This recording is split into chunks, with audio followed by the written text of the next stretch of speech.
Olá, estamos começando mais um programa Nossa República pela TV Pantanal, canal 22, pelo site nossarepublica.com.br e pelo nosso canal no YouTube. Inscreva-se e acompanhe o programa de onde quiser e no horário que você preferir. Nossa entrevistada desta edição é graduada em Serviço Social pela UFMT, mestre em Ciência Política pela Universidade Federal de Pernambuco e doutora em Ciências Sociais pela Pontifícia Universidade Católica de São Paulo. É professora na UNEMAT e, entre tantas outras importantes qualificações, ela é suplente de deputado e está no exercício do mandato. Deputada Edna Sampaio, seja muito bem-vinda à Nossa República. Muito obrigado por ter aceitado o nosso convite. Obrigada é um prazer estar aqui com você, Mauro, neste programa muito sugestivo, né? Gostei, Nossa República. Sabe, o Mato Grosso é um estado com muitas coisas grandes, né? Com muita grandiosidade no tamanho, na produção, enfim, uma série de coisas, culturalmente, enfim. E aí acabou que esse nome surgiu, começou a brigar uma série de coisas, virou um site, o site virou Abriga o Programa, Abriga o Papo com Ela, a Michele, noticiário, muito artigo. Não é um site que se preocupa muito com o factual, com o dia a dia e tal, mas tem uma posição de mais analisar as matérias com uma preocupação de analisar mais as coisas, né? Precisamos. Mas, olha, deputado, eu queria que a senhora assumiu, a senhora suplente de deputada, assumiu o mandato, que é uma coisa importantíssima. E eu queria saber como é que está sendo essa sua experiência, a senhora que já passou pela Câmara, numa situação dificílima, porque enfrentou lá uma série de dificuldades. Como é que está sendo na Assembleia? Muda muito ou muda muito pouco? Eu acho que na Assembleia é um espaço mais qualificado, talvez, né, da gente poder ter as nossas intervenções. Ali nós estamos falando de problemas que são mais estruturais, nós estamos falando de um Estado, né, inteiro, de um ente federado que tem um papel diferente do município dentro da nossa república, né? Eu acho que na Assembleia você também tem mais espaço para fazer os debates que eu sempre trouxe na minha vida política, né? Não porque não seja a Câmara um lugar adequado, mas é porque a Câmara, infelizmente, ela se restringiu muito nos debates mais apequenados sobre a cidade, né?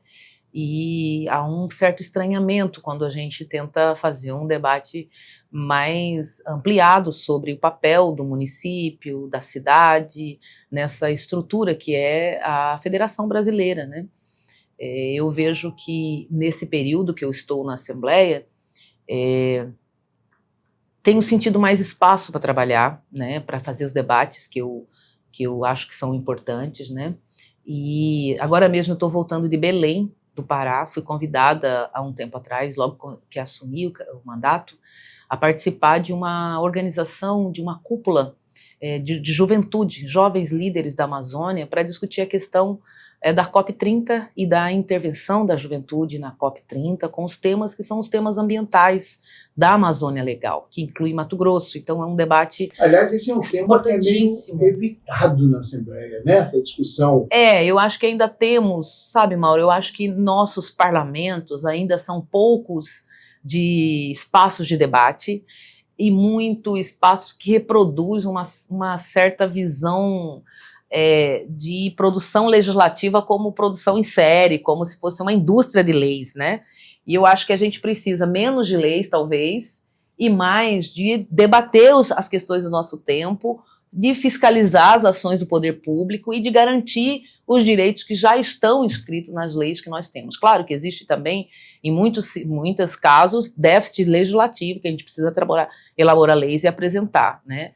Mas eu acho que também há muito pouca exercício executivo na implementação das leis que garantam direitos à população, né? Eu tenho uma visão, eu acho que eu meio que fui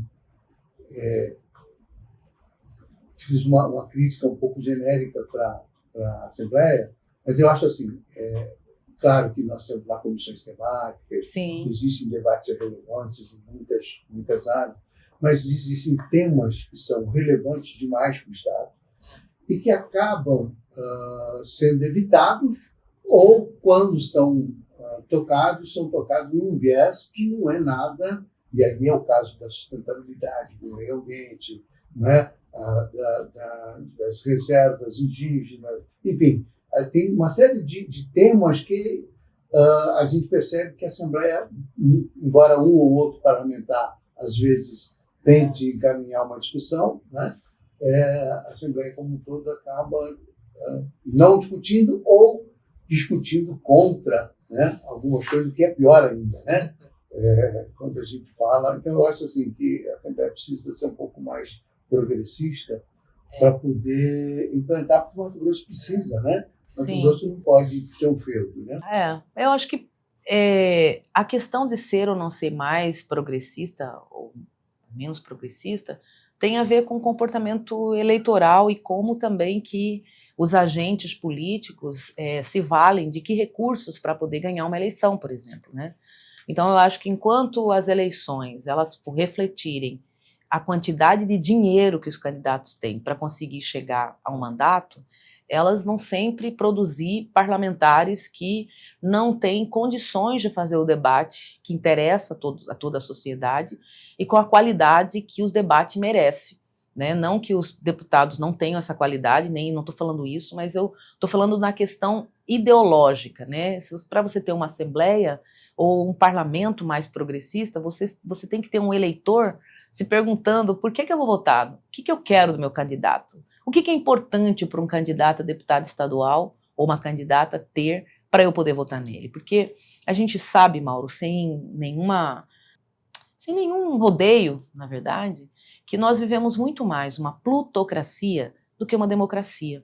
Né? Quando você pensa, por exemplo, nos bilhões que significa as emendas parlamentares e como que isso vai decidir uma eleição, porque vai interferir na preferência do eleitorado, porque vai estabelecer e fortalecer uma relação que é uma relação clientelista entre o candidato que detém mandato e aquele que não detém, então a relação é muito injusta, né? Como é que você pode concorrer com quem tem, por exemplo, no Congresso Nacional são 53 bilhões de reais em emendas parlamentares. Quem e aqui no Mato Grosso conseguiu se eleger a primeira vez, consegue se manter. Consegue se manter com muito facilidade. Tempo, né? Salvo algum desvio muito evidente. Muito evidente.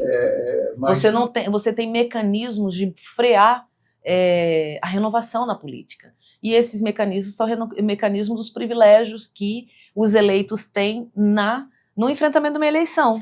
Então, isso vale para o Congresso Nacional, vale para as Assembleias Legislativas do Brasil inteiro, inclusive a nossa. Exato. Né? A gente percebe que não há uma renovação. Não há uma renovação, grande, não há. Não há uma pluralidade também. Exato. De ideias, de representação política, de onde vem aquela representação. A gente percebe que a coisa é muito focada em alguns setores. E quando você chega na Assembleia ou no Parlamento, seja no Parlamento, qualquer parlamento eu estou falando, não estou generalizando, não estou especificando, você ainda tem um outro mecanismo de conservadorismo que atravessa os membros do parlamento, que é ser base de quem governa. Né? Então, todo governante primeira coisa que ele vai fazer é construir a sua base, porque sem a base ele não consegue governar com tranquilidade. Que é um cabresto, você vê, é uma cultura política que nós temos. Então, o parlamento ele é silenciado também por conta desta maioria, que acaba sendo uma maioria que estende o poder do executivo, que é quem tem o recurso, a chave do cofre público, né? Estende o interesse do executivo ao parlamento. Então você tem enviesada aí a própria possibilidade do parlamento fiscalizar o poder executivo, né? Agora mesmo. Você tocou dois assuntos assim, que são muito interessantes, nessa coisa do modus operandi, né? O legislativo, que é feito para legislar, fiscalizar, que são essas atribuições principais, né? Primeiras, a razão de existir o parlamento, mas tem um desesperador talento para tentar executar coisas, políticas públicas, obras públicas, coisas que não são da competência do da legislativo. competência do legislativo, e isso tudo na busca, aliás, uma visão absolutamente equivocada, né? Mas que funciona, que é essa coisa da troca, né? Olha, eu estou fazendo a escola, sou eu que fiz. Não é, o dinheiro é público, é uma gestão do executivo, né? Ele pode até indicar, etc., mas ele precisa reservar recursos públicos pelas emendas para tentar executar obras que não é a competência do legislativo. Até quando nós vamos com isso, professora Edna, temporariamente deputada? Eu acho que nós estamos muito longe de superar isso, entendeu? Porque a própria estrutura, ela funciona de uma forma... Nós estamos no capitalismo, né? Então a estrutura funciona de uma forma em que o capital, quem tem o capital, atravessa todos os interesses, né? Então, veja, você tem várias situações em que você precisaria de atuação legislativa e que você não consegue. Eu propus, por exemplo, uma CPI do feminicídio na Assembleia Legislativa. E CPI, independente do tema que seja, é lido por quem governa como uma ferramenta da oposição para desgastar a situação. Então, pouco importa se o tema é o assassinato de mulheres, né, e que tenha uma responsabilidade pública que está aí e que não é discutida, né. O que importa é não deixar que aconteça, né? Mas isso cria ruído, né? Cria isso muito cria ruído, desgaste, porque o o Estado não tem uma estrutura suficiente, investimento suficiente em políticas públicas de transição. Porque o Estado não tem isso, não tem aquilo. Isso acaba sendo ainda mais em ano pré-eleitoral, né? Acaba sendo um fator de... É um fator de risco para quem governa, para quem quer manter a hegemonia. Né? Então, eu acho que essas coisas revelam bem a limitação do poder legislativo, né, em relação ao poder executivo. Claro que quando Montesquieu pensou a divisão dos poderes, ele pensou não que as pessoas fossem ser boazinhas e ia ter harmonia e tal, mas que tendo 3 poderes, os interesses de 3 iriam brigar e aí ia ter que forçar um consenso, né? Mas 3 não é suficiente, né? Porque 3 pode se juntar e o interesse do quarto, que é o povo, ficar para trás. A gente observa, né, deputada, que o parlamento, às vezes, atua muito mais para defender interesses internos, corporativos, enfim, de setores específicos da sociedade, do que amplamente daquilo que interessa para a sociedade, propriamente dito, principalmente para as populações mais vulneráveis. Eles têm muita dificuldade, embora sejam o maior número, eles acabam sendo muito desfavorecidos, né, no interesse de votação dos parlamentares. E essa é uma preocupação grande, porque traz, às vezes, situações de confronto difíceis de serem resolvidos, que enfraquecem a democracia, traz ingovernabilidade que prejudica demais a população, porque ninguém mais, não é só o cara que é o político, ou que está presidindo. Então, essa mudança, preciso que a sociedade repense essa coisa, as escolhas que faz, né? Porque o Congresso Nacional é muito importante, deveria ser uma espécie de oferecer um certo equilíbrio, quer dizer, representar efetivamente a vontade das pessoas. Sim. Mas olha, quem nos assiste, quem nos acompanha, sabe, o programa é gravado e vai ao ar semanalmente, toda segunda-feira. Então pode ser que quando for ao ar essa entrevista, a deputada já tenha deixado a função lá no parlamento estadual. Mas eu quero dizer que foi uma experiência muito importante para mim, para nossa equipe, e eu acho também para as pessoas que nos acompanham, sabe, Mauro? Porque nós não completamos ainda 2 meses, nós já fizemos, apresentamos a pauta do feminicídio na Assembleia e transformamos essa pauta numa pauta pública, o que eu acho que é uma grande vitória das mulheres, porque esse debate era um debate que estava represado no estado do Mato Grosso, a gente estava com essa circulação das informações sobre feminicídio, sobre os dados do Mato Grosso, mas ainda não tinha sido colocado na centralidade do debate na Assembleia Legislativa. Então foi muito importante a minha presença, a presença do nosso mandato, que é um mandato que né, reverbera, que congrega muita gente, de colocar esse tema do feminicídio como um tema fundamental na política do Estado de Mato Grosso. A outra coisa é criar a Câmara Setorial, né, Câmara Temática, a Câmara Setorial Temática sobre o feminicídio, onde a gente vai estar se organizando, vamos ter uma reunião depois de amanhã, a segunda reunião já instalamos ela, né, tem mulheres de todas as colorações ideológicas, partidárias, mas também de exercício profissional e de militâncias, tem mulheres da segurança pública, aliás, tem mulheres... Tem muita mulher importante nessa luta, né? Muitas mulheres importantes. Na Defensoria Pública, no Ministério Público, todos no os setores. Na política. Exato. E o nosso trabalho, Mauro, foi exatamente trazer essas mulheres para um locus único, porque a gente precisa unir as nossas forças, nossas vozes, para que a gente possa, primeiro, fazer um diagnóstico preciso sobre o que está acontecendo no Mato Grosso, do porquê que o Estado não consegue deter esta violência, essa escalada de violência contra as mulheres. Então, assim, não é uma questão pessoal de cada mulher, não é uma questão familiar, não é uma questão do relacionamento afetivo dessa mulher, nós estamos falando de um fenômeno que se repete, e se ele se repete, já não é mais um problema pessoal, é um problema institucional, é um problema estrutural. Então, foi muito importante ter aberto essa Câmara Temática e ela vai fazer esse diagnóstico e apresentar caminhos, que eu tenho certeza que as mulheres que compõem essa Câmara, elas têm total condição de dizer exatamente onde que está pegando, onde que nós estamos errando e o que é que a gente tem que fazer, né? Então, eu acho que é uma forma histórica de organizar as mulheres que são das instituições públicas, mulheres que têm destaque em cargos de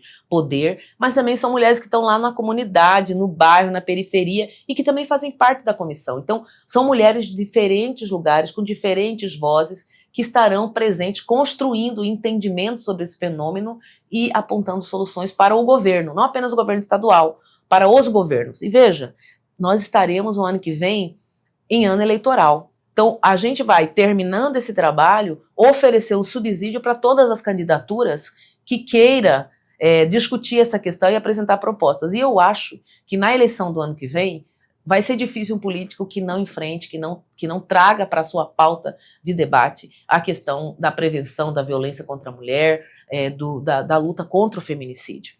Então, isso está sendo um momento muito importante. Além disso, é um tema que extrapola a questão ideológica. Extrapola, né? Completamente. Não tem nada a ver com posição ideológica de cada um, embora a gente saiba que tem alguns que são mais avessos a esse tema, exato, não concordam muito. Tudo bem, a gente está chamando quem quer discutir.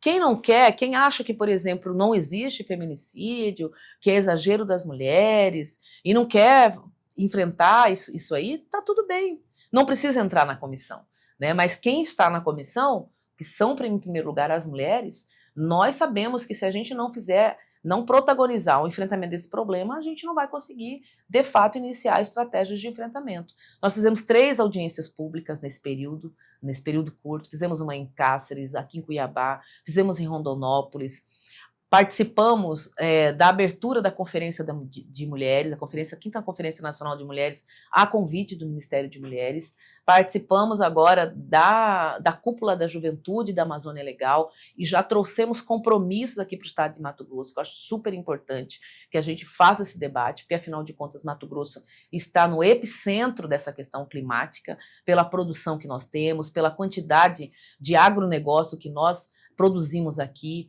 pela forma como nós ocupamos o território mato-grossense, que é um território nada desprezível no contexto da Amazônia Legal. Então, a gente precisa trazer o debate e a reflexão sobre o que nós estamos fazendo com a natureza, com o nosso modelo de produção aqui no estado de Mato Grosso, e o que isso implica no futuro das gerações, das que estão agora como jovens presentes, mas de quem ainda nem nasceu, e que nós que estamos viventes nesse período, nesse tempo histórico, precisamos garantir também os direitos dos que ainda não nasceram. Então, esse é um debate fundamental e vai tomar a cena política cada vez mais no Brasil e no mundo, né? A senhora é professora da UNEMAT? Sou professora. E a UNEMAT está promovendo agora, paralelamente à COP, lá uma cópia do Pantanal, né? Que é uma iniciativa extraordinária para discutir meio ambiente em Mato Grosso e no Pantanal. Né? Com certeza. Essa preservação do Pantanal nosso sempre muito ameaçado. Sim, é muito ameaçado, talvez seja o bioma, dos 3 biomas que a gente tem aqui, o mais fragilizado, né? E é um bioma de transição para a floresta, então a gente precisa preservar, né? Então, acho que essas iniciativas, elas são importantes, e ter um mandato dentro da Assembleia Legislativa que traga essas questões é também importante. Exemplo, reverberou na Assembleia essa iniciativa da UNEMAT, ou ainda não? Ainda não reverberou, não. Porque é um tema muito importante, muito né? importante. Para Mato Grosso, e é um tema que é sempre visto como um tema adversário do desenvolvimento econômico. Quando a gente sabe que não é. Que a sustentabilidade hoje... É porque não é aquele adversário, sabe? Eu vejo, Mauro, que na verdade se coloca como adversário justamente para não discutir o problema, não discutir a questão. Não, porque se sente ameaçado. Porque de fato, quando você pensa em sustentabilidade, não é tudo que é sustentável. Não é tudo. Não é possível pensar em garantir a existência da humanidade nesse planeta produzindo no mesmo modelo que nós produzimos hoje. Nós temos limitações, os recursos naturais são limitados e os desejos da humanidade são ilimitados. Nós vivemos um sistema que sobrevive e produz bens e serviços na produção de necessidades que muitas vezes nem existem, mas a gente está o tempo inteiro, o mercado está o tempo inteiro fomentando, fustigando, produzindo necessidades em nós. Mas isso é uma mola propulsora do capitalismo. Pois né? Isso não existe. Então, mas esse sistema, ele vai destruir o planeta. Nós já temos situações que nós não estamos mais falando em mitigação apenas, nós estamos num estágio em que determinadas situações do clima são irreversíveis. E que, por isso, já estão discutindo, vai se discutir nessa COP, além da mitigação, né, também a adaptação. Como é que nós vamos nos adaptar aqui em Cuiabá, por exemplo, com o calor extraordinário que pode tornar a vida impossível aqui? Que medidas que nós vamos ser tomadas? Aqui nós não estamos discutindo isso ainda. Aliás, isso é um problema. Nem se está discutindo, muito menos tomando alguma providência. Providência. Então é importante trazer esse debate. E não é uma falta de consciência das autoridades, das pessoas, do poder público de uma maneira geral. Porque sabem. Eu acho que é uma falta de consciência. Ou a falta de compromisso. Eu acho que é uma falta de consciência no sentido de que nós somos governados pelos empresários do agro. Certo? Aqui no Mato Grosso, todo o poder é o poder de hegemonia do agro, né? E aí tem um setor do agro que quer discutir sustentabilidade, que quer discutir economia, mas também natureza. Eu acho que isso é fundamental, porque nós não somos contra a produção, pelo contrário, nós somos seres humanos, nós precisamos de produção, nós precisamos de empresas que possam oferecer bens e serviços para nós, mas nós precisamos entender que nós, seres humanos, não estamos no século XIX, onde o capitalismo nascia achando que poderia dominar toda a natureza e tudo estava a serviço do ser humano. Nós temos conhecimento suficiente para saber que o nosso desenvolvimento precisa encontrar no limite da natureza o seu próprio limite. Eu não posso ficar explorando infinitamente a natureza, as terras, desmatando, destruindo o cerrado, o Pantanal, a floresta, em nome de um modelo de desenvolvimento que vai custar a nossa própria espécie nesse planeta. Mas, sabe, tocando num assunto que eu acho que é super importante, que é a posição. De fato, nós temos um setor importante do agro mato-grossense que compreende a questão ambiental, tanto sob o ponto de vista da produção, por conta do regime de água, de chuva, etc. Tanto, mas principalmente entende pela questão comercial, né, já que a gente exporta nossas commodities e o mercado internacional exige um posicionamento mais duro nosso. Né? E nós vamos ter consciência, de verdade, quando nós não precisarmos que o mercado regule a produção aqui dentro do nosso país, mas que os próprios empresários e a sociedade compreendam que nós não podemos exportar água sem cobrar por isso, por exemplo. Né? Quando nós estamos produzindo em larga escala para exportação, esta planta, esse cultivo, ele é exigente em recursos hídricos também. E os recursos hídricos é o bem mais importante dessa nova etapa da humanidade. Nós estamos destruindo a capacidade da natureza de se regenerar quando a gente exaure os mananciais aquíferos do nosso estado.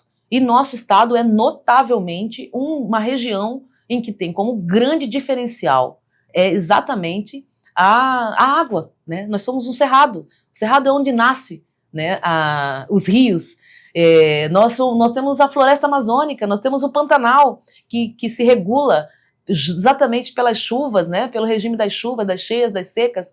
Então nós somos um estado riquíssimo, não pelo que os homens produziram explorando a natureza, mas pelo que a própria natureza produz para nós. E aí a gente precisa reconhecer a natureza como uma parte de nós. E é isso que eu acho que nós precisamos avançar aqui, porque enquanto a produção agrícola, né, a agropecuária aqui no estado, em qualquer lugar do Brasil, ela for regulamentada exclusivamente por demanda do mercado internacional, nossa vida está em risco. Eu acho que nós precisamos adquirir capacidade interna de regular as nossas atuações de produção, de modo que a gente respeite também o ciclo da natureza. Pois é. Mas eu queria voltar num ponto que eu acho que é fundamental, a senhora tocou nele, que é a questão dessa visão da sustentabilidade, da necessidade de preservação, e a gente vê uma divisão muito clara dentro do agro, né? Uhum. Existe um setor que defende a moratória da soja, não só pela questão ambiental, mas também pela questão comercial, que é uma visão racional. Tem outra que acha que não, que a moratória tem que ser derrubada de uma vez por todas, né? Porque todo mundo tem que derrubar, desmatar, queimar, plantar mais, ter mais espaço para plantar, e ganhar mais dinheiro. Então esse é um problema que precisa ser enfrentado, mas que parte do agro já enfrenta. Eu queria falar um pouquinho de política. Pois não. O PT tem uma dificuldade enorme em Mato Grosso, ao longo de um período que, a direita sempre prevaleceu em Mato Grosso, ainda que a gente tenha tido governos mais progressistas, governos mais comprometidos com certos avanços, mas, no geral, são governos de direita, né? E, à medida que o tempo passa, parece que nós temos aqui uma reserva ideológica forte em relação à questão que a direita em si não é o problema, mas dessa coisa mais exacerbada, né? Essa direita mais radical. A extrema-direita. Uma extrema-direita que defende coisas absolutamente indefensáveis. Como é que a senhora vê o PT, seu partido, nesta quadra da política brasileira, nesse cenário que está mudando, mas que ainda tem uma ascendência muito forte da estrutura da extrema-direita, da influência da extrema-direita, não só no Estado, mas no país inteiro. Eu acho assim que a esquerda, ela dificilmente, num contexto como estamos falando aqui, ela vai se tornar hegemônica. A esquerda no Brasil, ela sempre foi minoritária, mas é uma minoria que faz muita diferença. Porque as pautas que destroem a vida das pessoas, os direitos da classe trabalhadora, as pautas ambientais, todas elas são mediadas pela esquerda, né? Então a esquerda também tem sido, historicamente, o freio da direita. Quando quiseram, por exemplo, liberalizar tudo, privatizar tudo, retirar os direitos, a esquerda sempre esteve ali presente, sempre esteve lutando, e isso deu o limite também para a direita. Agora, quando a extrema-direita, junto com a direita, no centrão, foi defender a anistia e a PEC da blindagem, quem que mobilizou a sociedade foi a esquerda. Então, a resposta ao que o povo queria veio da mobilização de diversos setores progressistas e de esquerda no Brasil. Então, as ruas disseram, o que nos interessa é o fim da escala 6x1, a taxação dos mais ricos e a isenção de quem ganha até 5 mil salários do imposto de renda. Essa é a pauta da sociedade. Mas quem que vocaliza essa pauta? Não é a direita e não é a extrema-direita, sempre foi a esquerda que sempre vocalizou as pautas de interesse do povo trabalhador, da dona de casa, das mulheres, das pessoas negras, das pessoas que não ocupam os espaços de poder. Então, a esquerda ela é muito necessária, mesmo num estado como o nosso, conservador, onde a esquerda nunca governou. E agora, nesse momento, eu penso assim, que como é que as pessoas vão se identificar com a esquerda? Na medida em que a esquerda se colocar como esquerda. Assim como a extrema-direita se coloca como extrema-direita, quem tinha um certo receio de se colocar era a direita. A direita nunca, muitas figuras de direita antes... Não estava confortável com o politicamente correto. E não estavam confortáveis também de se colocarem como direita. Com a extrema-direita, isso mudou. A direita passou a se orgulhar mais de se colocar como direita, porque a extrema-direita se coloca como direita. Só que a extrema-direita não é a direita. A extrema-direita é a extrema-direita. E a pauta da extrema-direita precisa ser pautas morais, porque se eles forem falar exatamente quais são as pautas deles, não vai ter apoio de ninguém, né? Quem que vai apoiar, por exemplo, um candidato à prefeitura que não tem projeto para a cidade? Quem que vai apoiar quem fica fazendo terrorismo moral para esconder a incompetência de fazer políticas para a população como um todo? Quem que vai apoiar, de fato, um regime ditatorial exercido por quem não tem a menor noção do que é as demandas do povo trabalhador desse país? Então, eu vejo que aqui no Mato Grosso, o PT tem que ficar mais à esquerda.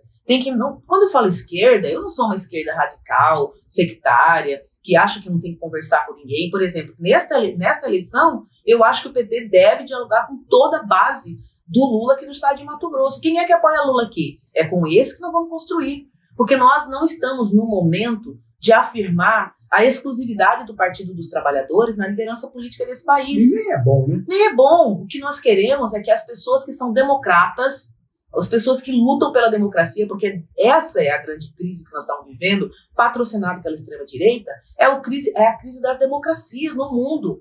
A extrema-direita não é um fenômeno só do Brasil. Ela é um fenômeno de todos os países do mundo. E a extrema-direita, ela se transformou num movimento fascista no mundo. Num movimento que quer eliminar pessoas negras, quer eliminar pessoas de esquerda, um movimento que debocha da vida das pessoas. Então, e não tem qualquer proposta para organizar governos a serviço da população como um todo. Veja o que está acontecendo aqui em Cuiabá com o prefeito Abílio. Veja se não é uma reprodução do que fez Bolsonaro na presidência da República. Porém, mesmo não tendo nenhuma proposta e nem capacidade para articular forças políticas para melhorar a condição de vida das pessoas da cidade, continua sendo uma referência política. Por quê? Porque trabalha com a ideologia, porque trabalha com o que toca a mente das pessoas, ainda que materialmente, objetivamente, não se possa mostrar nada do que tenha sido feito até agora pelo prefeito Abílio Brunini, como não se consegue mostrar o que o Bolsonaro fez no governo do presidente da República, porque não é a pauta. A pauta não é políticas públicas. A pauta não é direitos para a classe trabalhadora. A pauta é desestabilização das democracias no mundo. O que a extrema-direita ela está a serviço dos interesses financeiros, dos bancos, dos grandes bancos, que conseguiram organizar as plataformas digitais e toda a tecnologia para alienar os povos de cada país, deixando de ter essa dimensão de nação. Então, nós estamos vivendo uma mudança radical no mundo, que a extrema-direita está capitalizando. E aí, como é que a gente muda isso? Aí a esquerda é super importante. Porque quem tem trajetória e tradição de movimento, de levar as pessoas, de discutir, de dialogar, de construir uma oposição é a esquerda. Então é dessa relação entre a esquerda, a direita e a extrema-direita que nós vamos ter um resultado para as futuras gerações. A esquerda não se encolheu demais? Houve um momento, a luta contra a ditadura, a luta por democracia, que uniu a esquerda, a centro-esquerda, líderes... Centro-direita. Centro-direita, né? Uniu todo mundo nessa luta e a esquerda tinha uma presença fundamental. Sim. Né? Mesmo, às vezes, contrariando alguns interesses, mas ela teve uma participação fundamental nesse processo. Com o advento do bolsonarismo no Brasil, eu estou falando especificamente do Brasil, eu sei que é uma coisa internacional, mas, enfim, para que as pessoas tenham coisa do advento do bolsonarismo, a sensação que a gente, e eu tenho até hoje isso, é que a esquerda, que a centro-esquerda, porque no Brasil não tem um extremismo de esquerda, pelo menos muito atuante. Pode até ter partidos como o PCO, com uma visão mais radical, né? Mais xiita, vamos dizer assim, mas não é um extremismo de tomar governo, derrubar a democracia, Sim. né? Não tem essa visão. E o que me preocupa e que eu vejo assim, que há uma falta, uma ausência de ocupação de espaço. Agora, parece que ultimamente as pessoas começaram a reagir, né? Que aí não é só a militância do PT, Não. mas de outros partidos, Exato. pessoas que nem têm vínculo partidário, mas têm uma visão progressista. Isso pode mudar um pouco o perfil em Mato Grosso? Eu acho que está mudando. Mesmo na eleição do Abílio, aqui em Cuiabá, estou falando do Abílio porque foi a última eleição que a gente teve. Mesmo naquela eleição, mesmo o PT não tendo ganho, vamos combinar que a diferença não foi tão grande assim. Nós tivemos uma divisão na sociedade cuiabana. Metade praticamente votou no Abílio, um pouco mais da metade votou no Abílio, e a outra metade votou no Lúdio. Então ali você já demonstra, já sinaliza, apesar da vitória da extrema-direita em Cuiabá, que não é todo mundo, e nem a maioria do povo que tem realmente uma posição de extrema-direita aqui. Você acredita que a gestão do prefeito Abílio acaba prejudicando mais a direita? Quer dizer, as pessoas começam a tomar consciência de que esse não é o melhor caminho para a cidade? Eu acho que sim, mas não é natural isso, assim. Deixa rolar que vai acontecer. Não. Eu acho que nós temos que ter, sim, o debate público sobre o que está acontecendo em Cuiabá. Nós temos que ter, sim, o debate público sobre as diversas formas de violências repetidas contra as mulheres, que não acontece também no espaço da política, também patrocinada por autoridades públicas, muitas vezes, né? Nós precisamos colocar a nossa pauta, a nossa visão sobre essa sociedade a público, porque senão vai ficar só um ponto de vista. E aí a pessoa tem que tirar suas próprias conclusões sem olhar o contraponto disso. Eu acho que é importante, por isso que eu digo, nessas eleições o PT precisa ser protagonista, vai construir uma aliança mais ampla que puder com a base do Lula, eu acho que é importante isso, mas o PT precisa se colocar sobre quem é. Pergunta. O PT tem um nome capaz, por exemplo, de disputar o Senado em Mato Grosso? Tem um nome capaz de disputar, estou falando com viabilidade, tá? Para disputar o governo? Ou precisa mesmo ampliar sua base de apoio, enfim, abrir espaço para candidaturas que não sejam necessariamente do partido? Nós já vamos apoiar uma candidatura que não é do partido ao Senado, que é a candidatura do senador Fávaro, né, que é uma pessoa que tem um trabalho muito importante, foi muito importante durante todo o processo do governo Lula. Nós reconhecemos a importância. Tem sido importante, exatamente. Ele tem uma atuação importante e eu acho que nós precisamos reconduzi-lo ao Senado. Mas não quer dizer que o PT também não possa e não deva ter também seus próprios nomes. Eu acho que o PT tem nome, sim. Tem vários nomes que poderiam ser colocados para uma eventual disputa majoritária. Né? Isso não quer dizer... Qual é, na sua opinião, o nome com maior visibilidade, com maior possibilidade eleitoral para uma disputa ao governo do Estado, por exemplo?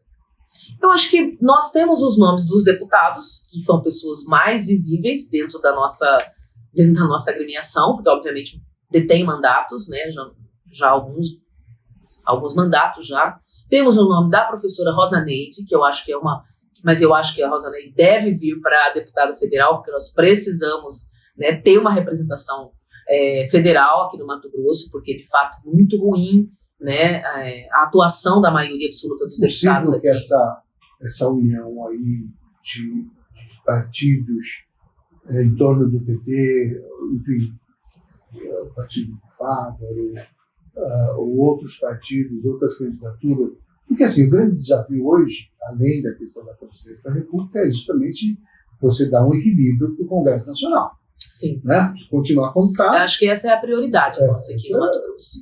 Ter pelo menos 2 ou 3 federais, dar ter um senador. Ter um senador, se é possível isso, né? Agora vai ser uma disputa muito difícil, né? Porque você tem o próprio governador Mauro Mendes, que é um nome fortíssimo para o Senado, Janaína Riva, que é um nome fortíssimo para o Senado, Enfim, e são só 2 vagas. Sim. Né? Os outros todos, inclusive o Fávaro, quer dizer, que pese toda a importância dele, né, para a esquerda e para a centro-esquerda hoje, eleitoralmente é um desafio. É um né? desafio. É um desafio, não é uma coisa... Eu acho que o desafio, porque você está pensando sempre no eleitorado, na composição do Sim. nosso eleitorado, Sim, claro. das candidaturas que se apresentam e na composição do nosso eleitorado. Eu acho que dificilmente vai ter acordo sobre as candidaturas aqui no estado de Mato Grosso ao Senado, por exemplo. Não acho que o Medeiros vai retirar o nome dele. Não. Eu acho que ele vai ser um nome A direita bolsonarismo. vai dividir. Exato. Então vai ter divisão da direita aqui no estado de Mato Grosso. Eu acho que essa é uma chance importante que a gente não pode desperdiçar. Porque o voto, por que não tem só gente de direita? Aqui tem gente progressista, aqui tem gente de centro-direita, tem gente de centro-esquerda, tem gente de centro. Tem gente né? da direita civilizada. Tem gente da direita que não é, né, da extrema-direita. Eu acho que o que vai estar em questão nesta próxima eleição é a democracia e a governabilidade no Brasil, para essa democracia avançar. Então nós precisamos fazer esse diálogo com a população. E eu acho que os candidatos vão representar isso. Os candidatos, eles terão que ser vinculados a que projetos eles estão defendendo. E é preciso que nós tenhamos a capacidade de desvendar esses projetos e o que significa, qual a implicação deles para a maioria absoluta da população, que depende de salário, que depende de transporte público, que depende do SUS, que depende da assistência social, que depende de uma política de recomposição dos seus ganhos efetivos, né, que depende da proteção do Estado, porque os mais ricos estão muito bem protegidos pelo Estado. Eles fazem lobbies, não precisa de muita gente. Agora, nós que somos da classe trabalhadora, a gente precisa ter uma consciência muito grande e nos organizar para que a gente possa eleger quem possa nos representar. Então, é por isso que eu vejo a importância do PT se colocar como um partido ideologicamente localizado nessas eleições. Porque nós não vamos ter uma eleição onde apenas as entregas do governo serão consideradas. Nós precisamos debater o que é que significa cada projeto político para o país. E aí, quem tem condições de fazer isso? Eu acho que quem tem condições de fazer isso terá grandes chances também de, nessa disputa que vai estar pulverizada, a gente conseguir um lugar ao sol. Essa é a minha esperança. Deputado, infelizmente nosso tempo acabou, né? E já fica aqui convidada para uma próxima oportunidade. Com certeza. A gente continuar debatendo política, debatendo desenvolvimento, debatendo meio ambiente. São temas importantes, saúde pública, que é um tema extremamente importante para Mato Grosso, que ainda sofre com rancerias, que é um negócio Sim. terrível, né? Parece que a gente não avança. No século XIX. Nem é século XIX, né? Muito não, isso é bíblico, né? bíblico. Né? Enfim, e a gente precisa enfrentar esses assuntos, né? Porque não é possível que não tenha... Tudo isso passa pelo tipo de poder que nós vamos eleger. Né? Tudo isso E a passa. visão, né? A visão vai de ser quem nós prioridade, elegemos. né? O que vai ser prioridade? Basta ver o que está sendo prioridade hoje no estado de Mato Grosso. Bom, eu agradeço muitíssimo a sua presença. Né? Até uma próxima oportunidade. Nós vamos ficando por aqui. Até a próxima semana com uma outra entrevista tão importante quanto essa com a deputada Edna Sampaio. Um grande abraço a todos. Conto sempre com a sua audiência.